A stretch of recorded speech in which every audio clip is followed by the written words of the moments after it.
Des vacances mouvementées. Comme chaque année, Emmanuel Macron passe son été à Brégançon, en compagnie de son épouse. Tous deux sont arrivés ce vendredi 30 juillet et ils vont y rester durant 2 semaines. Toutefois, comme l'a révélé Le Parisien, c'est un programme très chargé qui attend le président de la République. Cet été va être celui de la détermination et de la concentration, a affirmé l'Élysée il y a quelques jours. En effet, le président sera tout d'abord présent lors d'une conférence internationale de soutien à la population libanaise, 1 an après l'explosion dans le port de Beyrouth, affirme le journal. De plus, alors qu'une partie du pays est touchée de plein fouet par la 4e vague de l'épidémie de Covid-19, le chef de l'État va surveiller l'évolution de la crise de très près. Il a prévu d'assister à un conseil de défense en visioconférence, explique le journal. Le but ? Suivre de près avec le Premier ministre et le ministre de la Santé la propagation de l'épidémie et le déploiement du pass sanitaire, peut-on lire. Pour rappel, le pass sanitaire entrera en vigueur début août dans les lieux accueillants du public. Des préparations importantes. Durant son séjour à Brégançon, Emmanuel Macron va également devoir s'attaquer à un dossier particulier.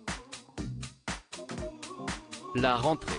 En effet, il va devoir réfléchir à la mise en place de la vaccination dans les établissements d'enseignement, celle du revenu d'engagement pour les jeunes mais aussi la préparation du plan France 2030, indique Le Parisien.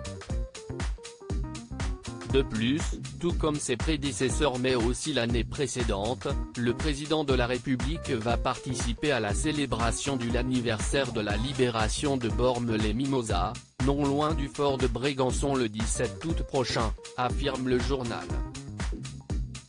Une tradition à laquelle se plient les présidents, quand ils sont dans le département, peut-on lire ensuite. Et pour la fin de ses vacances ? Il pourra profiter puisque le Conseil des ministres de rentrée sera convoqué dans la semaine du 23 août, sans doute le mercredi 25 août, précise le média. Concernant les sujets abordés, lutte contre le variant Delta, dernière réforme, manœuvre d'avant-présidentielle, la dernière rentrée du quinquennat sera chargée, conclut Le Parisien. Un séjour mouvementé pour Emmanuel Macron. Emmanuel Macron à Brégançon, quelles personnalités vont être invitées ? Lors de ses vacances, Emmanuel Macron a pris pour habitude d'inviter des personnalités politiques. Parmi elles, il y avait par exemple Vladimir Poutine ou encore Angela Merkel. Toutefois, aucune information pour cet été n'a fuité dans la presse concernant les invités du président de la République. Comme l'affirme Le Parisien, il ne serait pas étonnant de croiser quelques compagnons de route politiques d'Emmanuel Macron, venus préparer une candidature qui ne dit pas encore son nom. En effet, les élections présidentielles auront lieu en 2022. Il faudra donc attendre quelques jours avant de découvrir les personnes qui sont présentes aux côtés du couple présidentiel.